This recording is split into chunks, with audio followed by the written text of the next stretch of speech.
Salam sejahtera untuk kita semua.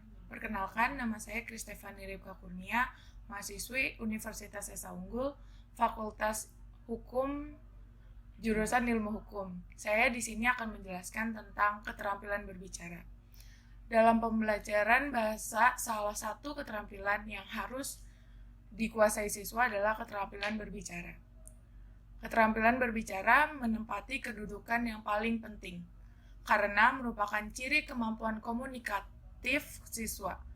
Menurut Syah, keterampilan adalah kemampuan melakukan pola-pola tingkah laku yang kompleks dan tersusun secara mulus dan sesuai dengan keadaan mencapai hasil tertentu.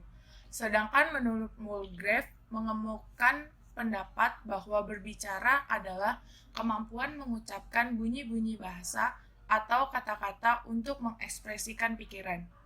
Keterampilan berbicara adalah keterampilan mengucapkan bunyi-bunyi artikulasi atau mengucapkan kata-kata untuk menceritakan, mengekspresikan, menyatakan, menyampaikan pikiran, gagasan, dan perasaan kepada orang lain dengan kepercayaan diri untuk berbicara secara wajar, jujur, benar, bertanggung jawab, serta dapat menghilangkan masalah psikologis seperti rasa malu, rendah hati, berat lidah, dan lain-lainnya.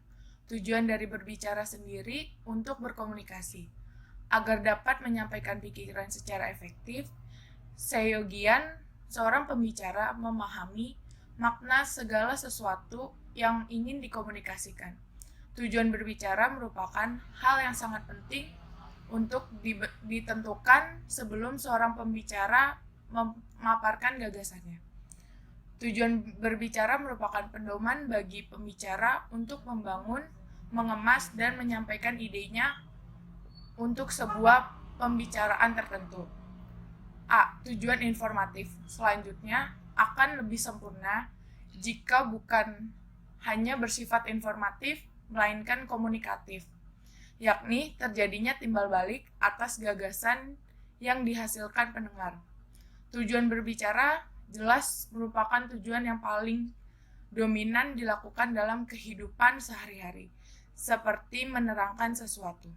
B. Tujuan persuasif merupakan tujuan pembicaraan yang menekankan daya bujuk sebagai kekuatannya. Hal ini berarti tujuan pembicaraan ini lebih menekankan pada usaha dan mempengaruhi orang lain untuk bertindak sesuai penggunaan bahasa yang halus dan penuh daya pikat. Tujuan berbicara jenis ini banyak digunakan oleh seseorang dalam kegiatan kampanye, propaganda, penjualan, dan lain-lain. C. Reaktif tujuannya adalah untuk menghibur. D.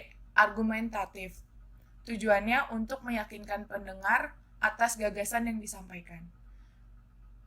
Manfaat keterampilan berbicara, hampir semua pembesar yang tercatat sejarah dan bos besar di dunia sangat terampil dalam berbicara. Contohnya, Presiden pertama Indonesia, yaitu Soekarno.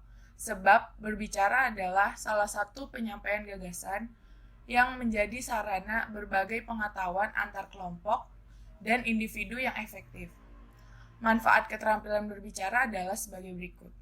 Yang pertama, komunikasi dengan antar individu dan kelompok menjadi lebih efektif. Yang kedua, melancarkan pertukaran informatif. Yang ketiga, menambah kepercayaan diri. Yang keempat, menambah karisma dan wibawa.